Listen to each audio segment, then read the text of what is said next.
Welcome to Auto Resolve. In this guide, I'll show you how to fix the file or directory is corrupted and unreadable error on Windows.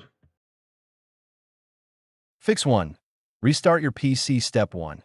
Click Start, Restart. Step 2. Try opening the file or drive again. Fix 2. Reconnect the drive, USB/external HDD. Step 1. Safely remove the drive. Step 2. Plug it into a different USB port. Step 3. Open this PC and check the drive. Fix 3. Run check disk. Check disk. Step 1.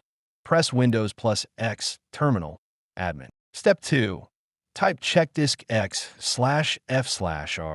Replace X with your drive letter. Step 3. Press Enter and wait. Fix 4. Scan drive for errors. Step 1. Open this PC. Step 2. Right-click the corrupted drive, Properties. Step 3.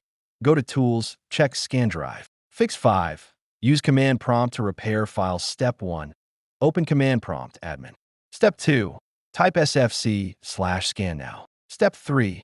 Wait for the scan to finish. Fix 6. Update disk drivers. Step 1. Press Windows plus X, Device Manager. Step 2. Expand disk drives. Step 3. Right-click the drive, Update driver.